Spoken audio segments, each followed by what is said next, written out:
नमस्कार, प्रभा साक्ष्य देख रहे हैं आप। आपके साथ मैं हूं अंकित सिंह। आज हम बिहार की बात करेंगे। बिहार की बात इसलिए नहीं करेंगे कि हमें भरत तिवारी इनकाउंटर को लेकर जो वहां पर चीज़ें हो रही है उसके बारे में आपको बताना है, क्योंकि मामला एसआईटी के पास है। एसआईटी जांच कर रही है, राजनीतिक वार पलटवार आरोप भी लग रहे हैं, लेकिन चूंकि जांच जारी है इसलिए हम भावनात्मक होकर किसी का पक्ष या किसी के खिलाफ नहीं बोल सकते हैं।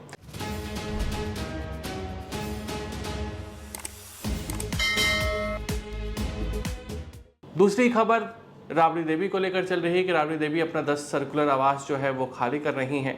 सरकार ने उन्हें कल ही ये अल्टीमेटम दिया था कि आप 29 तक एनी हाउ खाली कर दीजिए, वरना उसके बाद न्यायिक प्रक्रिया शुरू की जाएगी।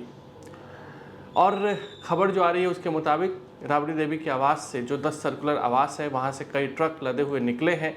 सीसीटीवी कैमरे हटा दिए गए हैं सरकार की ओर से, और ट्रक से जो सामान है वो निकलते हुए दिखाई दे रहे हैं। राबड़ी देवी को नया आवास आवंटित किया गया है, लेकिन जिस पुराने आवास में वो नेता प्रतिपक्ष विधान परिषद के नाते उन्हें मिला हुआ था और जिसमें वो रह रही थी, उसको खाली क्यों कराया गया, इसको लेकर सरकार अब तक कोई जवाब नहीं दे पा रही है। हाँ, सरकार ये जरूर कर रही है कि एक सामान्य प्रक्रिया है जो चलती रहती है, लेकिन जो सबसे बड़ी खबर है जिसकी हम बात करने वाले हैं वो ये है कि क्या प्रशांत किशोर विधानसभा में एंट्री करेंगे।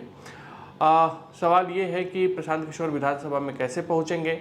तो बांकीपुर पटना का एक विधानसभा क्षेत्र है जहां उपचुनाव होने हैं। तारीखों का ऐलान नहीं हुआ है, लेकिन तैयारियां शुरू हो चुकी हैं और काफ़ी दिनों से ये खबरें आ रही थी कि शायद प्रशांत किशोर बांकीपुर से चुनाव लड़ सकते हैं। प्रशांत किशोर की जनसुराज पार्टी बिहार चुनाव के दौरान ज़बरदस्त मेहनत की थी, उम्मीदवार खड़े किए थे, हालांकि कुछ खास कमाल नहीं कर सकी।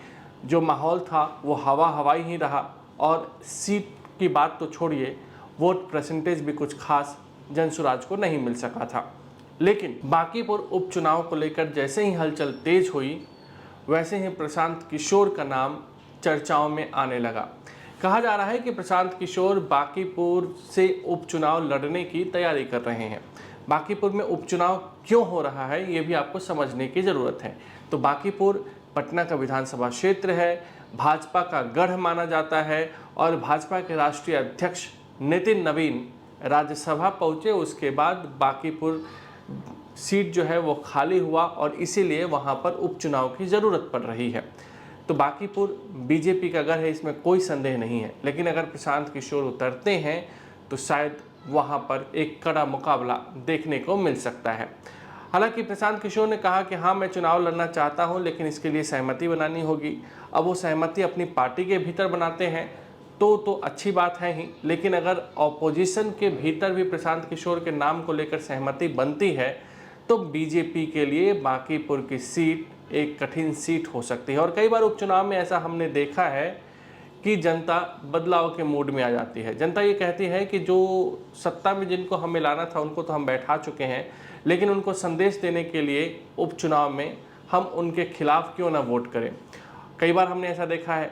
आप 2017 याद कीजिए, जब उत्तर प्रदेश में योगी आदित्यनाथ की सरकार बनी थी, योगी आदित्यनाथ मुख्यमंत्री बने थे और गोरखपुर जो लोकसभा सीट है वहाँ पर उपचुनाव हुए थे और उस उपचुनाव में बीजेपी हार गई थी।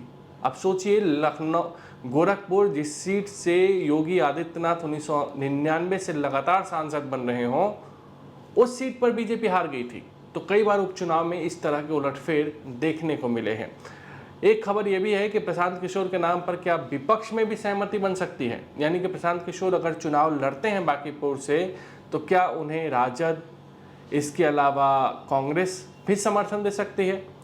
इसको लेकर चर्चाएं तेज है। कांग्रेस के सूत्र जो बता रहे हैं उसमें यह कहा गया है कि अगर बातचीत ठीक रही प्रशांत किशोर के साथ में तो पार्टी की ओर से सहमति दी जा सकती है, लेकिन क्या आरजेडी प्रशांत किशोर के नाम पर हामी भरेगी, इस पे संदेह है। क्योंकि हमेशा क्षेत्रीय दलों को लगता है कि अगर किसी नेता को, खास करके प्रशांत किशोर जैसे नेता को, अगर एक बार जीत दिलाकर विधानसभा पहुंचा दिया गया तो हो सकता है आने वाले दिनों में वो उन्हीं के लिए चुनौती बन जाए और शायद इसी वजह से आरजेडी जरूर कतराएगी। लेकिन देखना होगा, बांकीपुर सीट पर जो उपचुनाव होंगे उस पर सबकी निगाहें होंगी और अगर प्रशांत किशोर लड़ते हैं तो मुकाबला और भी दिलचस्प हो सकता है, क्योंकि बांकीपुर ऐसी वैसी सीट नहीं है।